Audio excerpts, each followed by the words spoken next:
Xitaycha qisas hikoyasi. Liu Tim.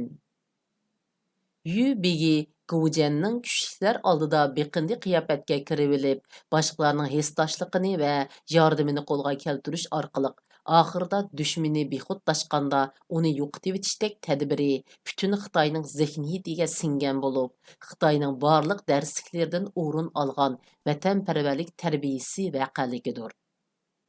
100 yillik marafonning yozuvchisi Michael Pillsbury o'z kitobida urushqoq bagliklar davridagi bu hikoyaning Xitoyning Amerikani qandoq aldab foydalanib, bugunga yetganligidagi bir yetakchi ideya bo'lganligini tushuntirib bergan. Muharrirdan Nurg'un millat va uning hukmdorlari o'zidan kuchlik dushmanga qarshi botirona kurashlari bilan tillarda doston bo'lgan bo'lsa, Xitoyning qadimqi bagligidan biri dal shuning aksicha xor zabulliq ichida o'z g'alabasini qo'lga keltirish orqali tarixdan o'rin olgan. Bu ajoyib sabrchan bir hukmdorning tishini tishlab, fursatning kelishini 20 yil kutganligi haqidagi hikoyadir. Uzunga so'zilgan ixtilofning boshlanishi. Milodidan burunqi 5-asrning boshlarida urushqoq bagliklar davri, milodidan burunqi 475-yildan milodidan burunqi 221-yilgacha. Shu baglikning boshlanishining oldida Xitoyning janubidagi Yu bagligi xatar ichida turayotdi. Uning qo'shnisi Wu bagligi yaqinda urush san'ati degan asarning avtori Sunzining taktikasini qo'llanib, zemini keng Chu bagligini mag'lub qilib, orqadilla ojiz va tayyorliqsiz Yu bagligiga ko'z tikyotdi. Ana shunda qalaymaqan bir vaziyatda Yu begi jon uzib, o'rniga yosh ham tajribasiz o'g'li Goujianni qoldirgan. Yu bagligidagilar o'limini uzitish halakchiligida yurganda, Wu begi Xilu o'zi bevosita qo'shin tortib, ojiz Yu bagligiga tuyuqsiz hujum qilgan. Goujianmu noiloj o'z qo'shinini boshlab, o'zidan son va qurol yaroqda ko'p ustun turadigan Wu qo'shinlari bilan urushishga majbur bo'lgan. Lekin Goujian urushda mikr ishiltib, Wu qo'shinlarini sarosimiga solgan va Yu bagligining bir sang'uni bilan Wu begi Xilu ro'bro tutishib qolgan. Ammo yashnib qolgan Xilu Yu sang'uniga tang kelolmay, ajallik yaralanib, shu yara sabablik o'lgan. Natijada Wu qo'shinlari aloqzorlik ilkida yurtiga qaytib ketishga majbur bo'lgan. Yu begi Goujianning bosh egishi va qo'lga ilinishi. Shuningdek keyin Wu bagligining taxtiga Xiluning o'g'li Fu Chay chiqqan va dadasining qisosini ilish ko'yida yurgan. U qo'l ostidagilarga Yu qo'shinlarining dadamni o'ltirayotganligini har kuni samimga silib turinglar deb buyruq tushirgan. Aradan 2 yil o'tgandan keyin Wu bagligi qaytadan kuchlanib, Fu Chayning qo'mondligida yana bir qitim Yu bagligiga qo'shin tortgan. Bu qitim Goujian Wu qo'shinining kuchini nazarda tutib taktika ishlatishning o'rniga Winjung degan sang'unini sulhi talab qilishga avatgan.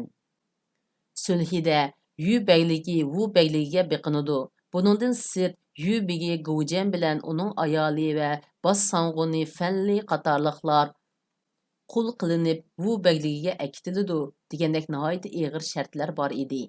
Mazkur sulhiga ko'ra bu mezgilda Yu bagligini Winjung vakolatan boshqaryotdi. Shuning bilan Yu begi uning ayoli va Fanli degan sang'uni Wu bagligida oddiy fuqarolarning ko'z oldida qoq sahardan kun patqucha og'ir amgak qilishga boshlaydi. Fu Chaymu pat-patla itiga minginicha asirlarning ahvolini ko'zdan kechirgili kelib turdi. Lekin mayli Goujian yoki uning hamrohlari bo'lsin, bu ishlarda ozroqmi voysab qo'ymaydi.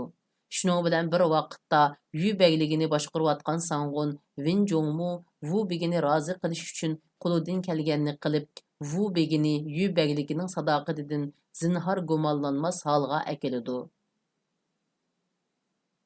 Biqinmagan biqindi davlat. Goujianning qulluq hayoti 3 yil davomlashadi.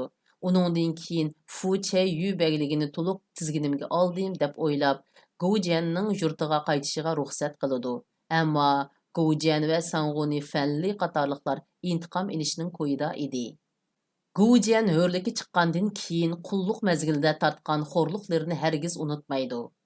U ve ayoli oddiy fuqarolardek hayot kechiradi ve pat-pat intizorda o'z xalqi bilan billa emgak qiladi.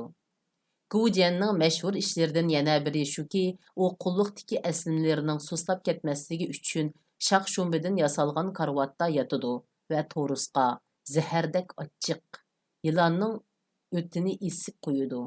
U har kuni attigini o'rnidan turganda ashu yılanning o'tini yalab qo'yatdi. Gujian Astriddan jangga tayyorlandi. U nupusni mumkin qadar eng tez suratda ko'paytirish uchun to'y qilmoqchi bo'lgan ayollarning yosh farqi bek cho'ng bo'lib ketmasligi kerak deb belgilaydi va xalqning yukini yengillatish uchun bojsizlikni oshirib etishdan saqlanadi. Shu ravishda Yu begligi kuchlandi. Yu begligining hukmdorlari qarmoqqa o'z xo'jasi Wu begligiga to'liq sadoqatmandek ko'rindi.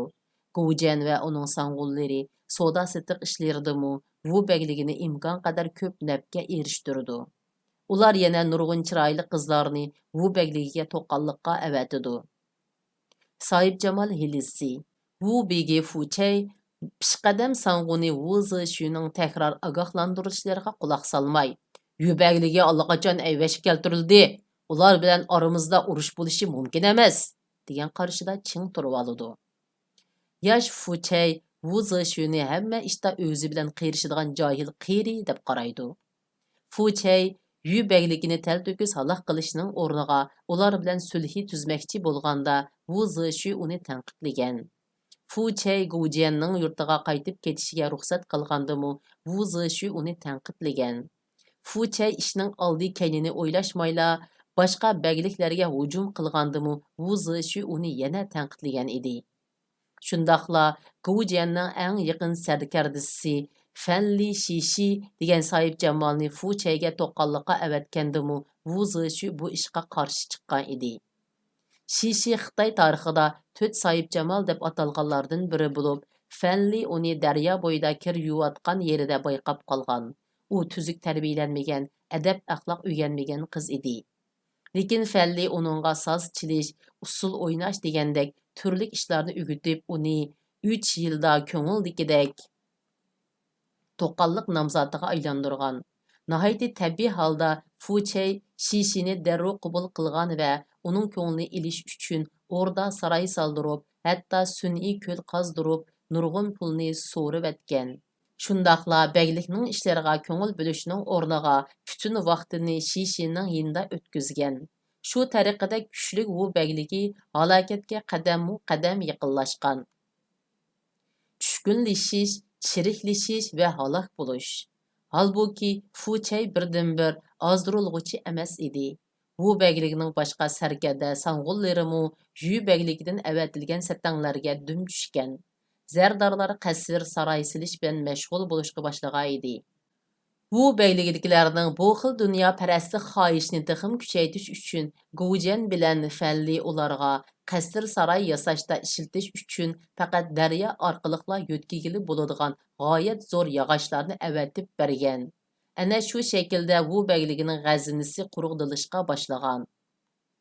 Nurg'un yillardan keyin Wu beyligi o'tmishdagi saltanati bilan faxrlanishdan boshqaga yaramaydigan holga tushib qolgan. Wu begi Fuchay va uning sarkarda sang'ullari sohibjamol va o'rda saroylardan boshqani o'ylamas holga kelgan. Bu vaziyatni o'ngshalishi mumkin bo'lgan birdan-bir shaxs Wu Zishu bir qatim Fuchay bilan bek qattiq taqqalashib qolganligi uchun o'lib olishga buyurilgan. Bu xil jazo Xitoy tarixida xeyli ko'p uchraydi. Bir qatim Wu beyligida qurg'oqchilik ofati ko'rilib, xalqiy ocharchilik tufayli isyon ko'tarishga oz qolganda, Fuchay xo'jalik salohiyatini bir yoqqa qayirib qo'yib, sodiq biqindisi Yu beyligidan ochliq so'ragan. Yu beyligi mu ochliq berishga qo'shilgan. Ammo ular bu ishda mikr ishlatgan. Yu beyligining sang'uni Fenli ochiqni Wu beyligiga avatishdan ilgari uni qaynayotgan qozonga silib pishirib etgan. Bundaq bo'lganda ochiqni jigili bo'ladi-yu, terib foydalanғалы bo'lmaydi. Bu ahvolda Wu beyligidagi dehqonlar qanchalik noumid bo'lishidan qat'iy nazar, nihoyat tezda texmo ig'ir ocharchilikqa duch keladi. Әнә шу чагда Гоуҗен Ву бәглигенең җаҗисini бердиган вакыт келди дип карап, Ву бәглигигә каршы кушын тартып, һеч канча каршылыксызла уларны буйсындырган. Numuzga chidamagan Fuchay o'lib olgan. Lekin Goujеннің bu бәйлігі үстіден қазанған ғалібісі қол біслі Lekin Goujеннің bu бәйлігі үстіден қазанған ғалібісі qo'sh bisli xanjarga aylangan.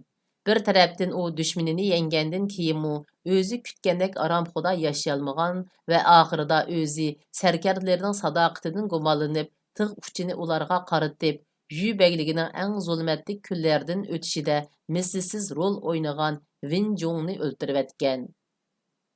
Falli Chi bəyligiga qechib ketgan. Dangdar Sayib Jamal Shishimu o'zidan Fuchayni bexutlashtirgan qurol sifatida paylangan haqiqiy so'ygini Falli bilan billa Chi bəyligiga ketgan.